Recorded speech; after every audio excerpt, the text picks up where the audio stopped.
AG, I'm a little bit worried.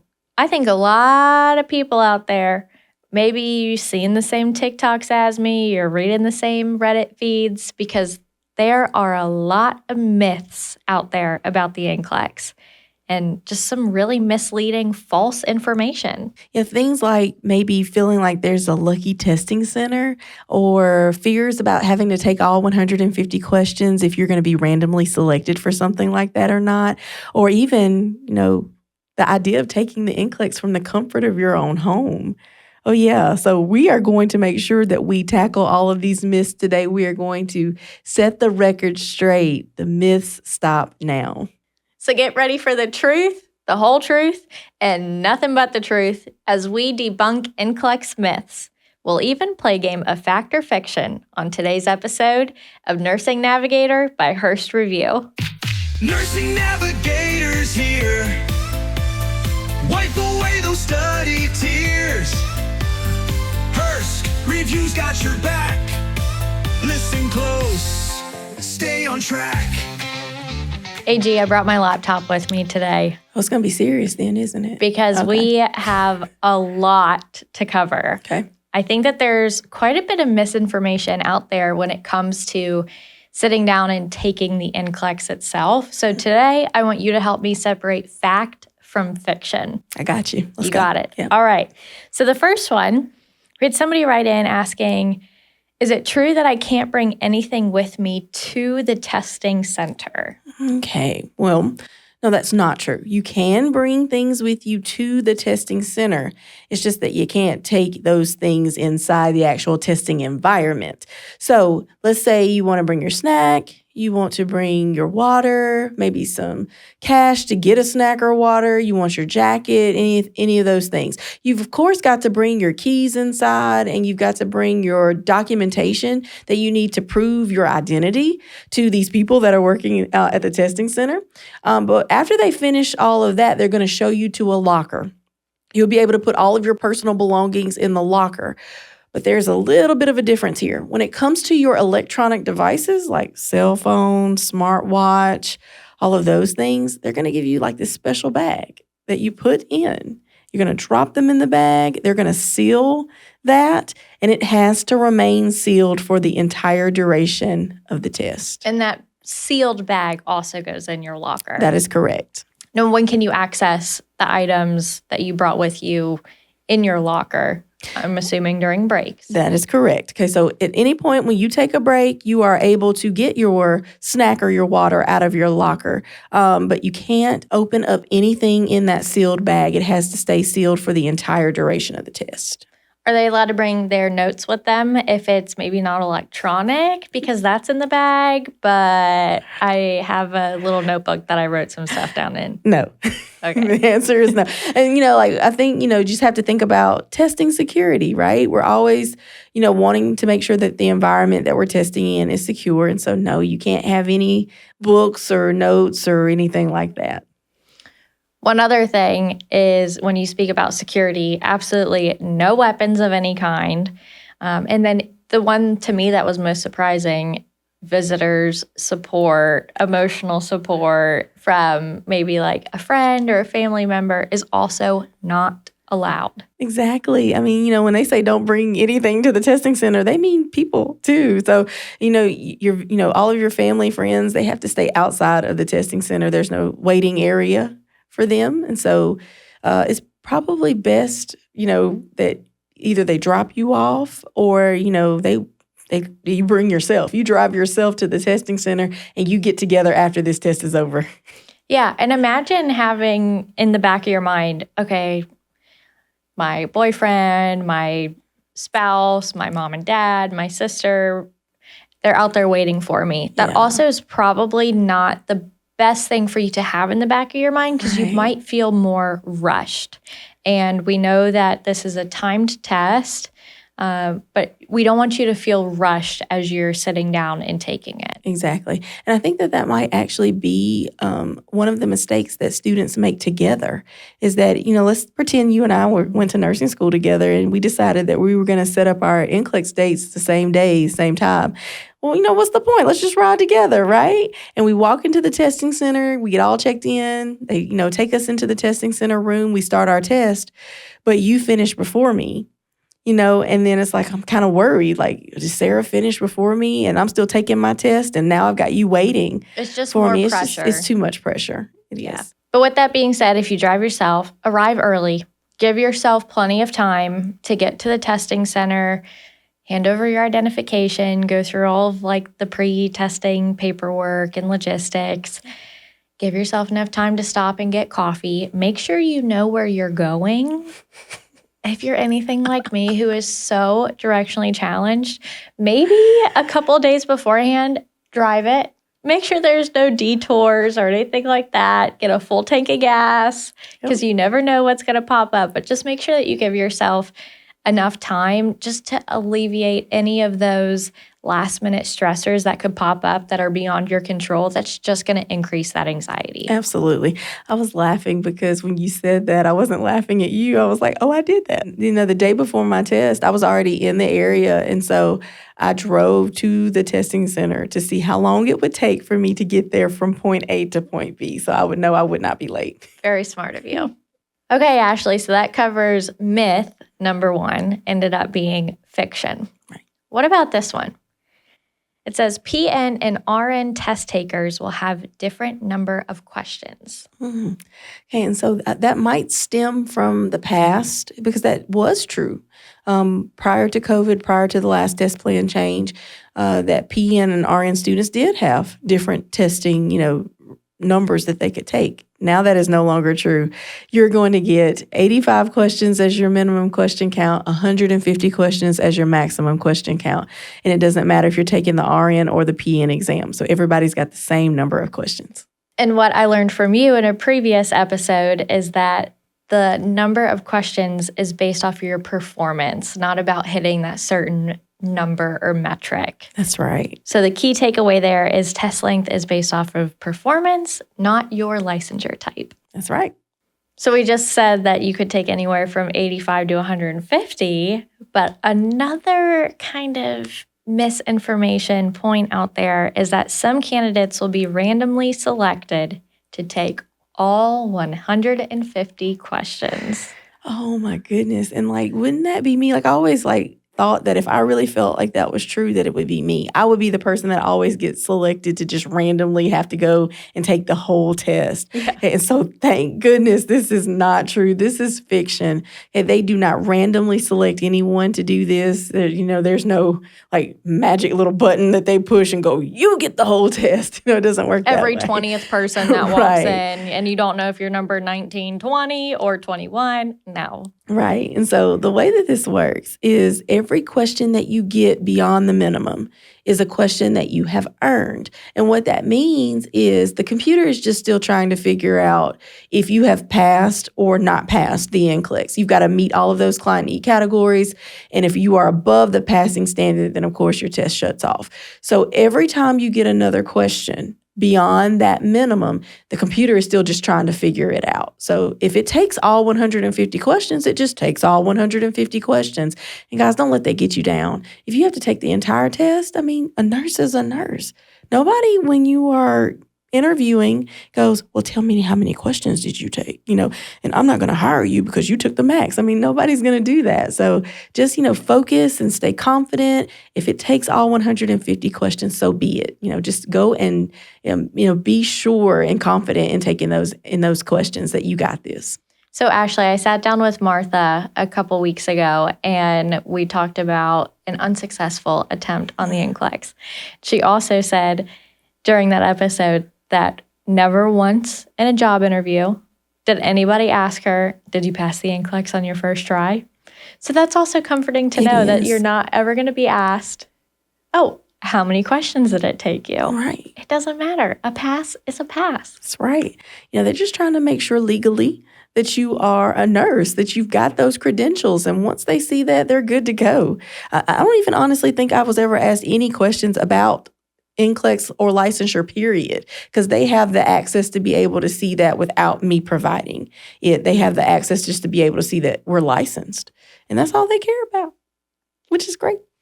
Okay, this question comes in from somebody who I'm guessing probably hasn't listened to our everything you need to know about the types of questions they ask on the NCLEX. So that's a great episode to go back and listen to. But today we're still covering facts and fiction. So on this one, it says, if I keep getting questions on the same topic, it means I'm failing and the computer is giving me another chance. Oh, I think, that's one of those also anxiety-ridden thoughts, is that in nursing school, sometimes, you're taking your computer test and maybe you get a question about, let's say, gestational diabetes, and you answer it. And then a few questions down the line, you get another question about gestational diabetes. And so you answer it. And then a few questions later, here comes gestational diabetes again. And that starts making you think, I've been getting this wrong. I need to change the way that I answer. That can happen in nursing school. That's not the way that it works on the NCLEX. They can ask you 8 different questions about the same topic, and those questions may actually be going to satisfy a different client need category. So don't feel like if you keep getting questions about the same topic that you're obviously doing something wrong. That's not what the computer is telling you. It's just using a certain topic to satisfy a client need category. So that is false. Okay, you can get multiple questions about the same thing. It just goes to a different area. So another fiction, because the system isn't giving you another chance. Right. It's just assessing a different client need category, like you mentioned. On that one, I think a really good kind of like shift in mindset is to not like overanalyze the test while you're taking it and try to figure out what that CAT testing is trying to make you just decide or focus on.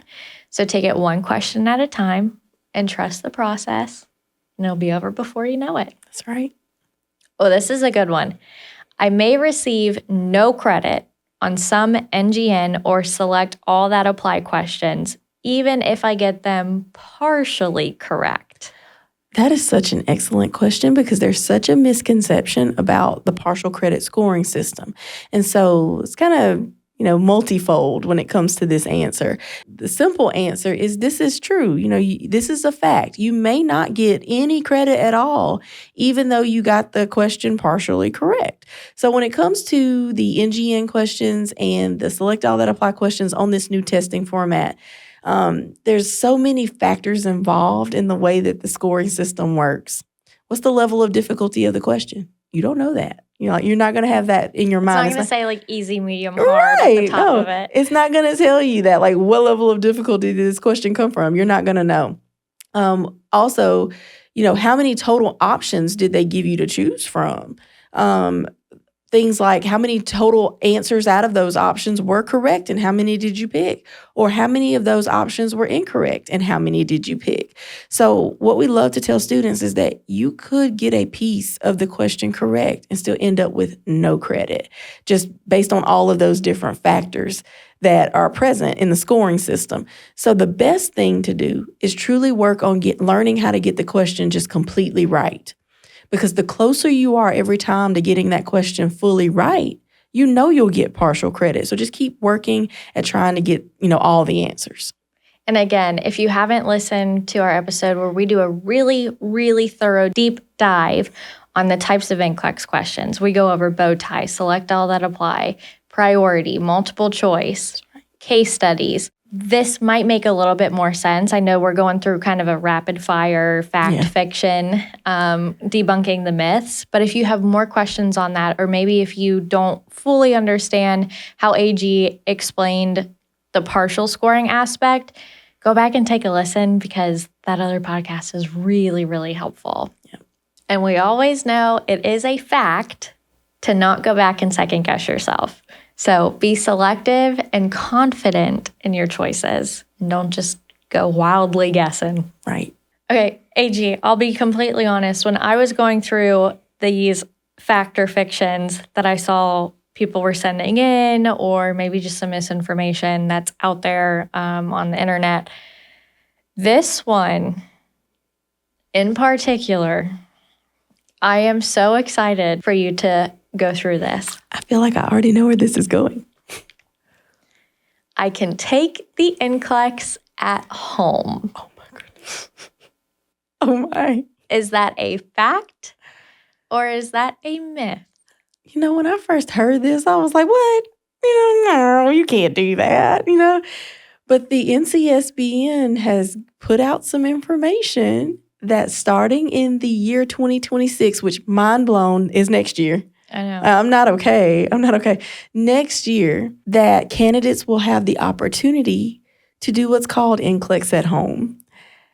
And it's pretty much exactly what it sounds like. You got to have a secure testing environment, ability to be able to be tracked. So like maybe a smartwatch or a cell phone with that capability. And I thought we said no smartphones or I smartwatches. know, but they're going to have some type of way to be able to ensure that you have a secure testing environment, right? And so I believe that that's going to involve things like webcam. So they're going to have to be able to watch and see, what you're doing. And I think that there's a lot of worry maybe about, how are they going to ensure that? But there is, they're working on it. And so if you visit the NCSBN's website, there is information about NCLEX at home. And so, as of right now, I'm feeling pretty confident to say that that is true, that, NCSBN has put that information out. Now, they have not nailed down an exact date. What usually happens is that new test plans start in April of every test plan change cycle year. And so that would be April of 2026, which is, just a little bit longer than 1 year from now. So we should be getting more details about that. But there is already some information on their website about NCLEX at home. And this is one we are completely staying on top of. Obviously, we offer our NCLEX review to where you can take your review at home or in person or, do it live or on demand. So we offer that flexibility through like the Hurst review for RN and PN NCLEX. But it's very interesting when NCSBN releases this groundbreaking announcement and how Pearson VUE is going to, play into this, remote testing for the NCLEX. Now, I'm sure that's all to say taking the NCLEX at home is not going to be your only option. That's right. You can still go in person. But a lot of details around the security of this, the logistics of this, and the timing are still in the works. Mm-hmm. So our curriculum team here attends the NCLEX invitationals. They meet with the NCSBN. They kind of have early access to some of these changes. So we are going to treat this as a newsroom when it comes to taking the NCLEX at home and be feeding all of you live updates. And please know there's going to be probably a lot of chatter out there about it. But with any of the information that we go over, it's important that you're getting your information about the NCLEX from a reputable source. As Ashley just mentioned, the test plan changes every 3 years. So let's just say you're in clinicals or you're talking to a family friend or Ashley. Well, maybe Ashley's not the best example because she's always on top of things because we have to be. Right. But maybe if you're speaking to somebody who's taken an older NCLEX test plan, their stories, their tips, their strategies, their insights are going to be different for what applies for the NCLEX that you will be taking. That's right. So I think it's always important to do your own research, which you are because you're listening today. Thank you for that. And when the new test plan comes out, we'll do another one of these. And there'll be more myths and rumors and kind of like behind the scenes chatter. Because you hear some really crazy ones. Oh, yeah. Yeah, and I mean, I get it. Like, I get, we're not judging. We listen and we don't judge, right? We're not judging when people ask us these questions. And even though some of them are out there, it's just that I get where they're coming from is that, even the wildest rumor is rooted in some level of truth. Like there is some piece and something got missed, right? Like something is off about this. And so we always want to be able to be that source of information. And I'll also add here that, the internet sometimes is not telling you the truth in the moment, right? Because you can Google it and then it may be pulling like the date will say 2020 or 2023. And it's like, okay, wait, that's not for 2025 or 2026. So you need to make sure that when you are Googling your sources or looking on any web browser, to be able to pull information, that you are getting accurate information for the time. Yeah. And in case that's you and you do go to Google, you're looking for the current NGN test plan, right? Which runs 23 to 25? Yes, of 2023, 2024, and 2025. Yep. Yeah. So Ashley, I think for this next one in particular, it goes back to that comment that you just made about how every rumor or myth has some level of truth to it to somebody. So this thing that we have to debunk says that the NCLEX is easier at certain testing centers. Oh, that's such a good one. And, I think you just, saying it out loud when you hear it, if you're just, out there and maybe you heard Sarah say that when you're like, oh, of course that's not true.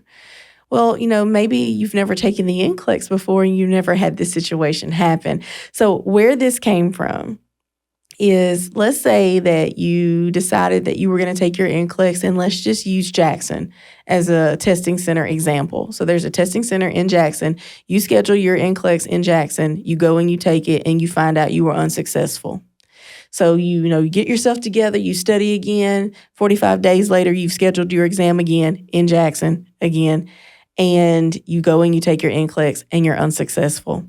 And so the third time you're like, okay, I really got this time. I've studied. I know I'm prepared. You schedule your exam one more time in Jackson and you are unsuccessful again.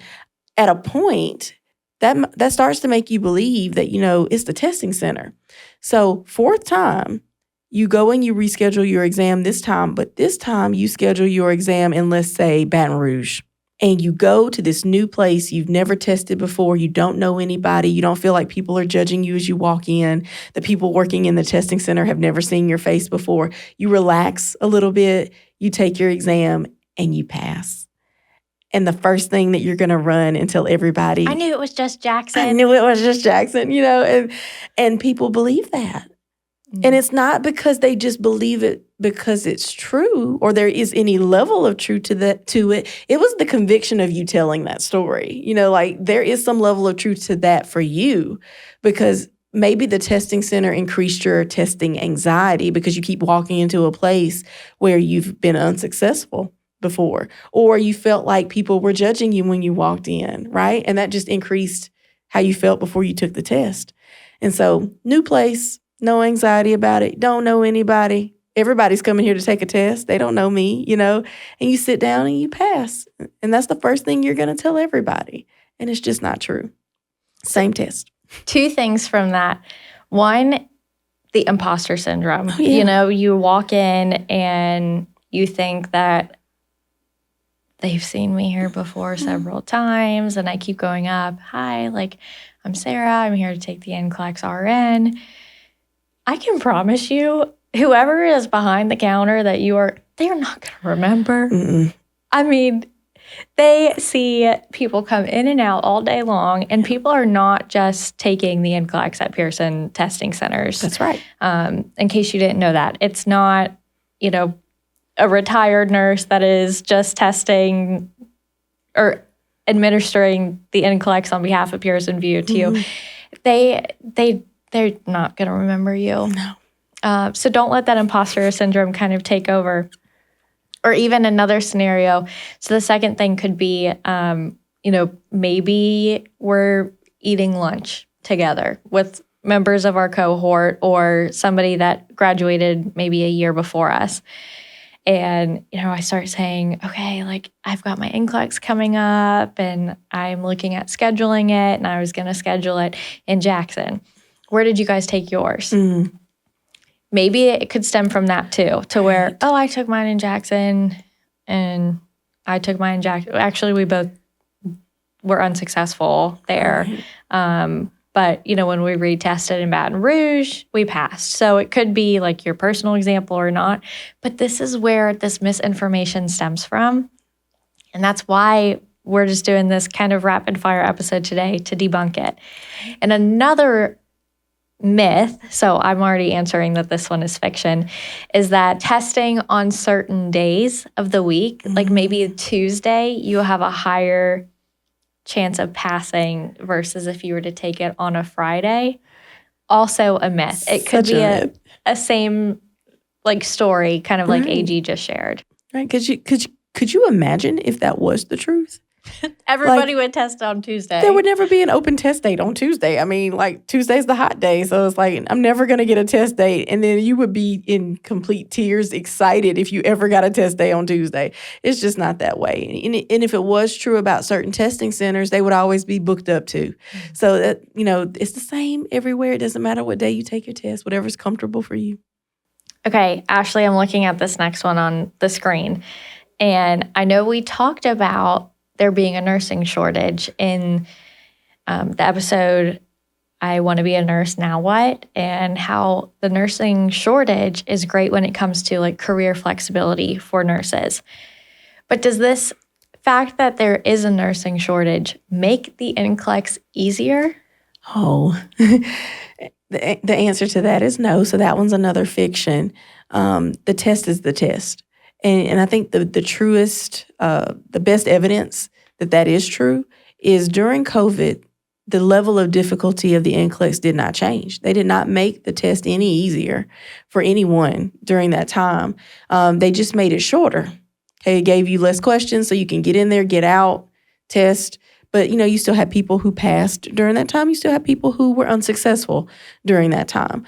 And so, no, the test is just not, not easier because, we're in a nursing shortage. And you have to think about when it comes to the nursing shortage, there are places that aren't short. There are places that have, good staff numbers, and there are places that just don't.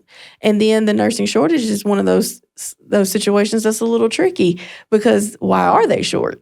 There's lots of answers to that. And sometimes it's not just because we don't have enough people who are wanting to go into nursing. Sometimes there are other factors that play into the fact that we don't have enough nurses for the patient care that we need to provide. So this one just is not true and not any easier just because we need more nurses.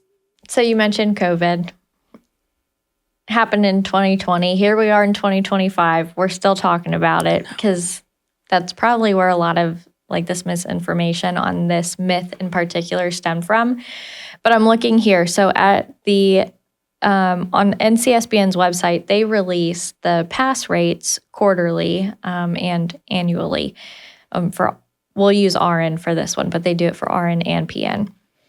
And keep in mind, 2020 was a different test plan than what we're on currently. That's right. But even then, the pass rate for Q1 for RN NCLEX was 86.57%.